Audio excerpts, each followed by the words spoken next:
Hey, what's up you guys? Welcome to today's video. Today I'm going to be talking about something that I think is the creepiest thing that I've ever actually read, and it's called the Russian sleep experiment, and this is the first video on my conspiracy theory videos.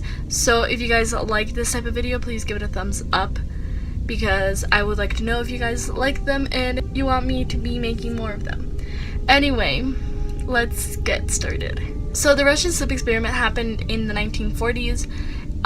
It was started by these Russian researchers who decided that they were going to make this gas that would keep people awake for a long period of time, and they wanted to test this gas, and so did the military. The military wanted them to test this gas as well, and so they got 5 different inmates from a jail, and they were all like murderers and stuff, and so they put them in this chamber, and they technically didn't really have a choice because it was kind of ordered by the government for them to do this, but they were told by the researchers that if they completed the, I think, 30 days of staying awake using this gas, that they would be freed forever, so their whole sentence would be just completely gone.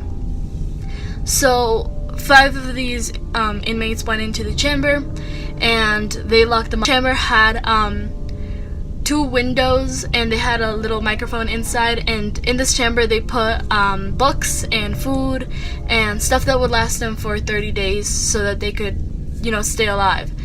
And so the first 5 days was perfectly normal. They were just spending their time there trying to finish their sentence or whatever. And then by the 9th day, things started getting a little weird.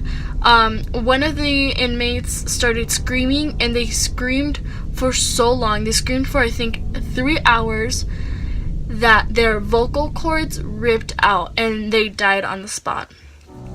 And then all the other inmates, they kind of didn't really react as quickly, but then a day went by, and there was whispering in the microphone, weird ASMR whispering type of stuff, and 2 other inmates took the pages from the book and they ripped them out and they covered them in poop and they stuck them to the windows so that they wouldn't be able to see, so that researchers wouldn't be able to see them.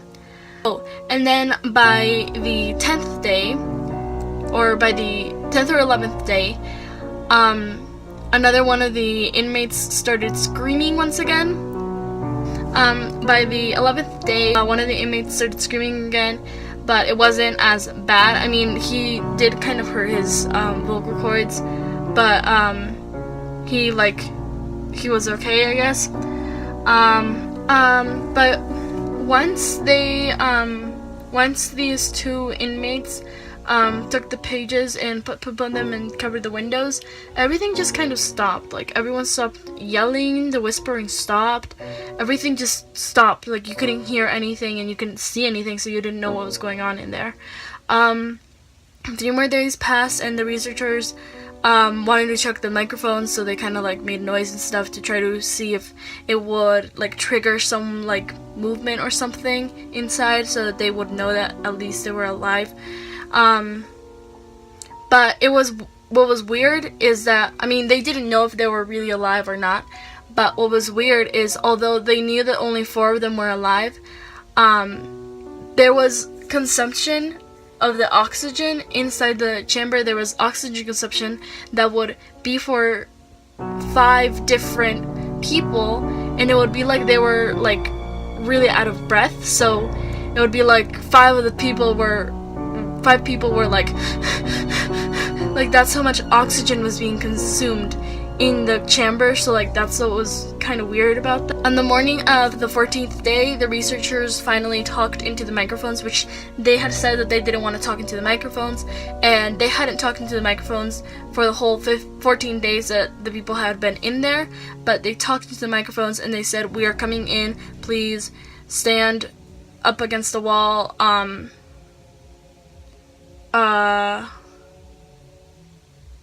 we want to test the microphones, lie flat on the floor or you will be shot, and if you guys like compliance will earn one of you guys freedom. So they were basically saying, just stay still, don't move, don't come at us, and if you guys do as told, one of you guys will be freed and won't have to continue with the following 16 days. And then one single person said, we no longer wish to be freed. And just that, like, one, like, sentence, like, freaks me out. Because, like, I feel like I can hear it. It's just not, So, the researchers then called military because they wanted to know whether or not they could go in or not, like whether or not it was dangerous enough for them, and they decided on going in. And so at midnight on the 15th day, they ended up going in, and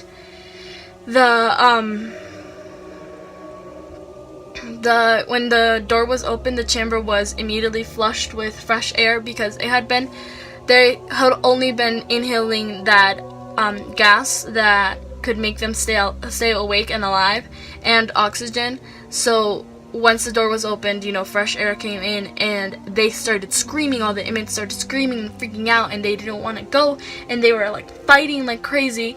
But what was more scarring and I guess interesting was how the people were. Like, they had their intestines like ripped out. Like, the person that died from their vocal cords ripping, their limbs were at this like one drain, because they had one drain in the middle of the room.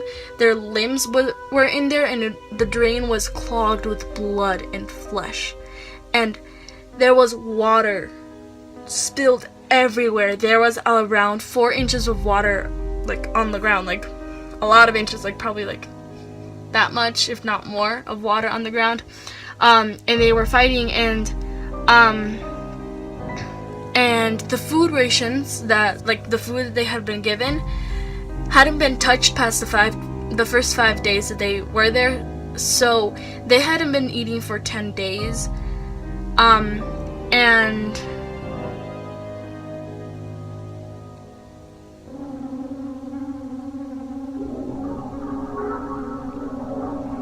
And I mean, all of the 4 subjects, or all the 4 inmates that had survived, had chunks of skin just ripped off, and like some of their, like, I mean, you could see their bones, like, of their hands. Like, that's how bad it was.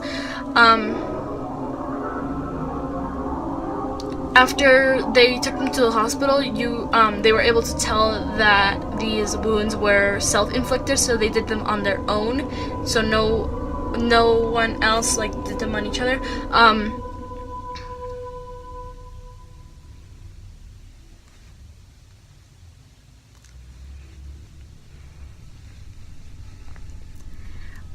The digestive tract, which is your like intestines and stuff, seemed to be working for all 4 of the inmates, which meant that they were eating something, but they were eating the food. And then you kind of realize that they were eating themselves. They were eating their own flesh, like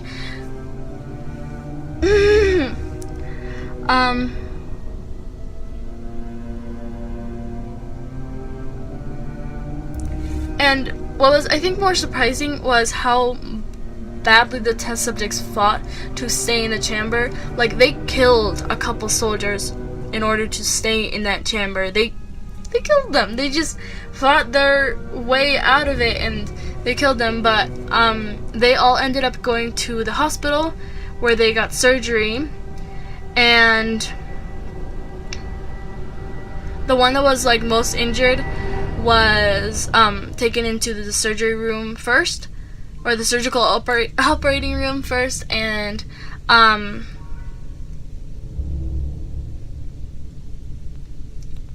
when they were trying to sedate him in order to actually work on him, they ended up realizing that they couldn't sedate him, that he was completely immune to it, and they ended up just going through surgery either way. but they had him tied up with leather on his wrists and on his feet. And then they added a bunch of anesthetic to him to try to get him to go under, and so that they could operate on him. And right as he went under, he closed his eyes and he fell asleep and he died, because I don't know what it was, but he just ended up dying. They later did an autopsy on this guy, on this inmate that died, and they realized that his blood had 3 times the normal oxygen, so he was over oxygenated, which is a thing.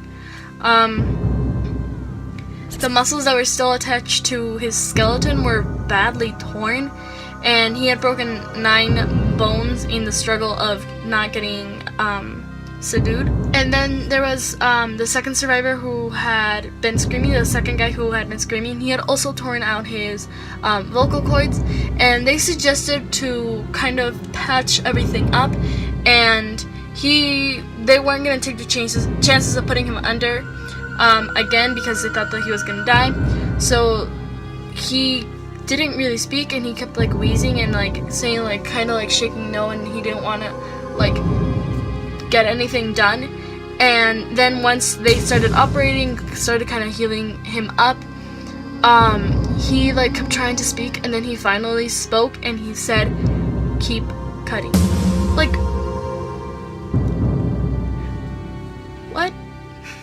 what?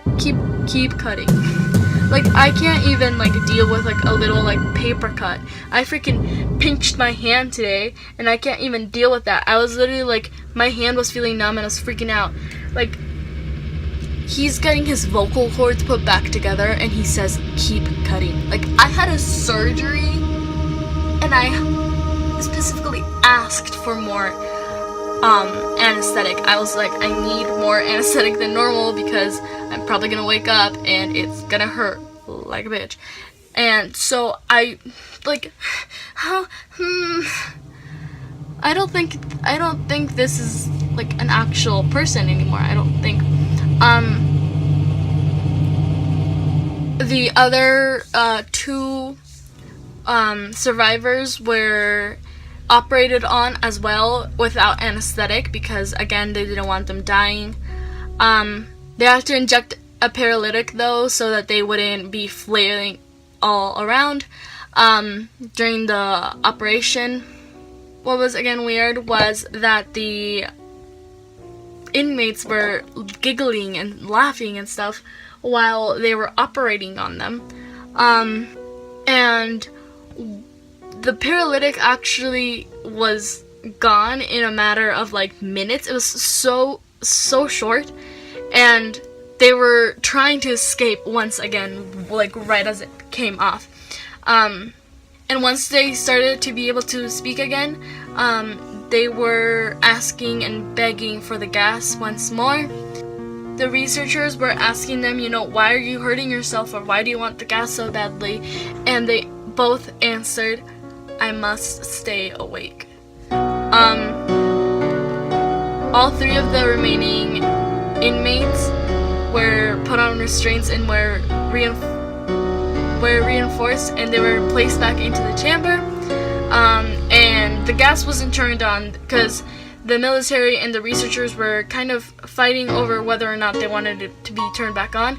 Researchers didn't want it to be turned back on. They were like, this has caused too much harm, like we don't want it back. But the military wanted to know how it could be used and how bad it could get. They ended up putting sensors on one of the inmates and strapping him to a chair. They strapped another one to the chair. I think they were, so they ended up strapping all of them to a chair and putting sensors on just one of them. But since the researchers were like fighting, and this decision was made last minute of actually turning the gas back on, 2 of the researchers were actually kept in the chamber. They were locked in accidentally, I guess.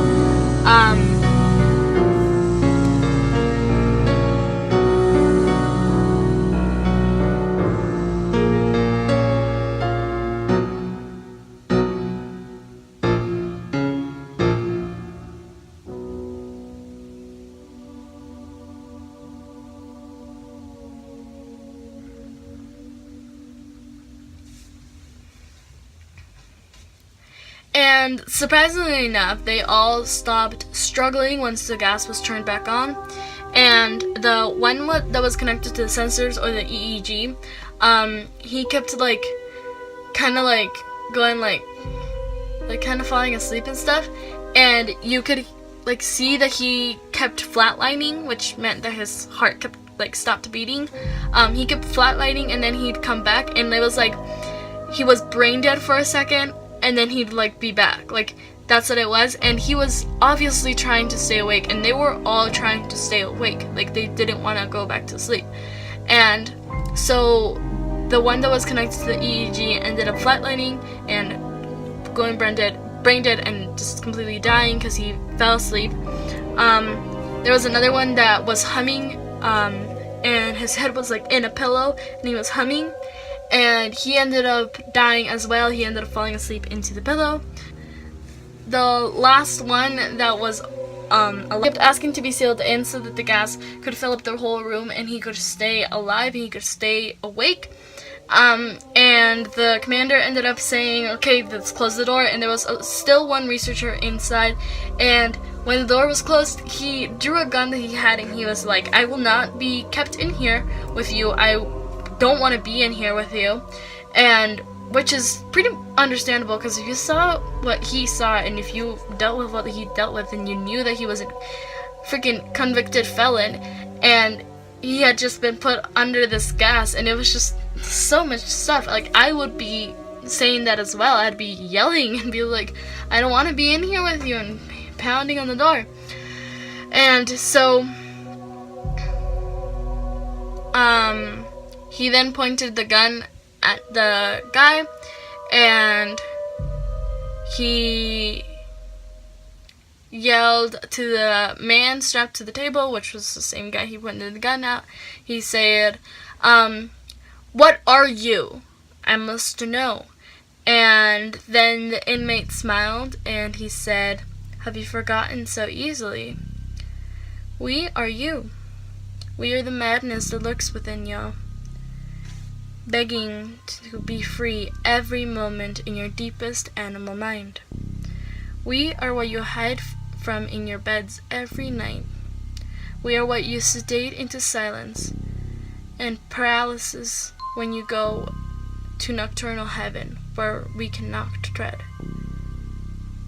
And then the researcher shot him in the head, of course, and he obviously flatlined, and he very slowly choked out, so nearly free. This story always freaks me out, especially since most of the time I'm reading it in my room and I'm on my bed and I'm freaking out. And let me know what you guys think in the comment section below. Also, comment what you guys want to watch next. If you guys liked this conspiracy theory video, I really want to make more. This was kind of more of a reading a story, and freaking filled with conspiracy theories. I have so many of them, so I'm pretty excited to start making these, and I really think that you guys are gonna like them because I freaking love them, and you guys have been liking my videos, and I freaking love them too, so I don't know what's gonna happen. Anyway guys, that's it for this video. If you guys liked it, please give it a thumbs up to let me know to make more conspiracy theory videos. Follow me on all my social media. I'll be posting more stuff more often. I've been doing more things and just getting more involved with the outside world instead of my own little world. So I'm pushing myself to be more involved. Also, yeah, subscribe. I make new videos every single week. I'm still trying to figure out a schedule that I can work around and actually upload on time and everything, so that you guys can have like a day that you can be like, today is the day that I watch her videos. Again, comment down below what you guys want to watch next, and if you guys like this video. And that's it. Don't forget, an apple a day keeps the haters away, and I'll see you guys next week. Bye! Also, I literally just realized that my outro was so happy-feely, and I'm wearing yellow, and I'm just like, I don't know. It's the first day of spring. I'm happy. I'm feeling good.